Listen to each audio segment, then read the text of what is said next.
All right, scientific notation and expanded form. Scientific notation is a way of writing a number as a decimal between 1 and 10 multiplied by a power of 10.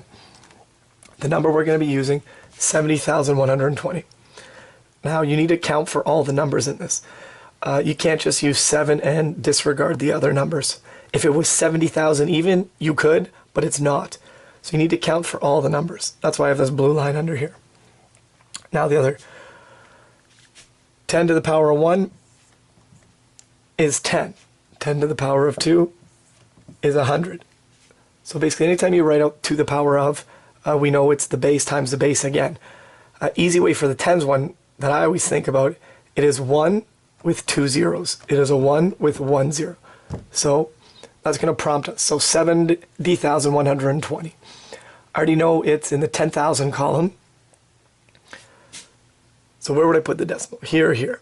Well, you're going to put it, it has to be between 1 and 10. If you put it here, it's 0.7, doesn't work. So 7.012, don't need to include this last 0, multiplied 10 to the power of 4. How to get 4? Easy way is 1, 2, 3, 4. There are 4 zeros. And like we showed in this example, it's a 1 with 4 zeros.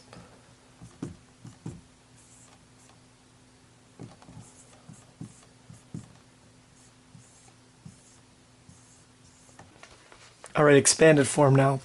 So we're still dealing with 70,120. Expanded form, a way of writing a number that shows the value of each digit as a power of 10. So to get our minds started on this, let's go through our place values.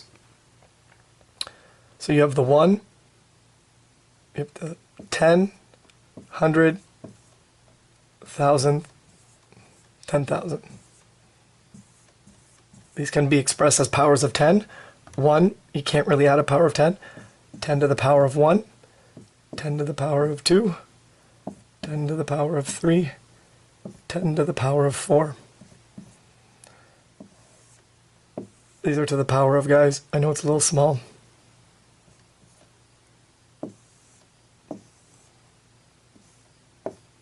All right, now our number. Let's line it up.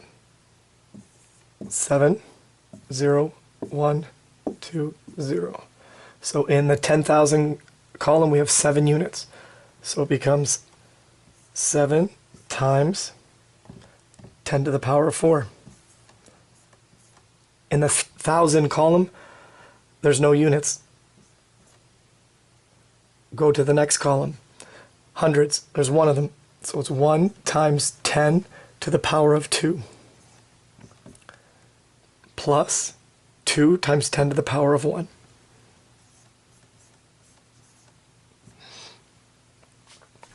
Perfect. Okay, now, one thing we need to recognize that for either method, how are you going to determine if you have two sets of numbers, if one is larger than the other? Well, anything times 10 to the power of 4, is it going to be greater than, equal to, or less than 10 to the power of 3? Well, what do we know?